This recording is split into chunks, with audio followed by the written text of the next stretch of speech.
Okay, for this podcast, I'm going to teach you a different way to factor quadratic polynomials besides kind of a guessing and checking type method. It's a little bit longer of a method, but it's a little bit more concrete as well. It takes some of the guessing and checking out of some of the terms that have a lot of factors in them.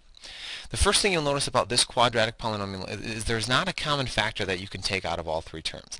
If there is a common factor, you definitely want to factor that out first before you use this method. Otherwise, the method won't work. So looking at these three terms, there's not a common factor we can take out. So this method begins by making a rectangular box that has four sections in it.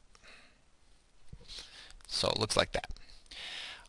Then you take this first term, the leading term here, your x squared term, and put it in the upper right part of the rectangular box. And then you take this last term, the constant term, and put that in your lower. So I said upper right. This should be upper left part, and this should be in the lower right.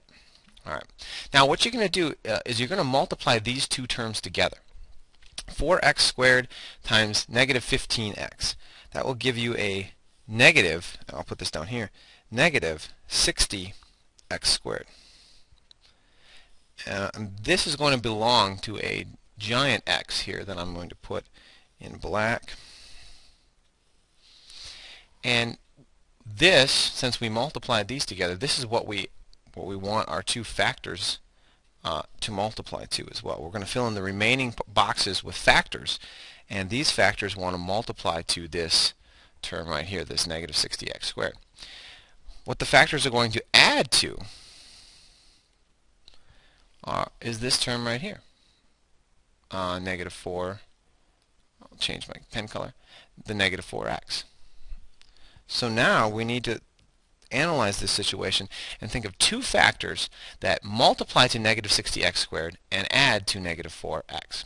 So if they multiply to a negative, one has to be positive, one has to be negative.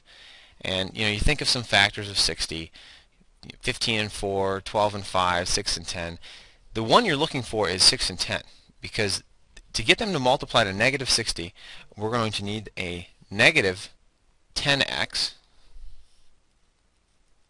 and a positive 6x. And again, you can check. Negative 10x times 6x, well, that would be negative 60x squared. Negative 10x plus 6x, you'll get a negative 4x.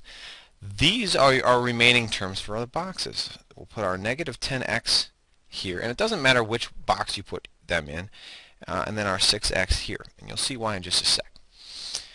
So now, how we're going to generate our actual factors for this quadratic is you're going to factor kind of each row and column separately. Looking at this first, and I'll go back to red for this one. Oh, red, excuse me. Looking at this first column here, the common factor I can take out of this whole column, I could take out a 2 as well as an x. For this row right here, again, factoring out common terms for this row, I could also take out a 2 and an x. All right. So now, if you notice here, you have 2x times 2x. That will give us a 4x squared in this box. So now we have to think of a term that's going to go right here, that when multiplied by 2x will get us to negative 10x. Well, 2x times negative 5 will get us to negative 10x.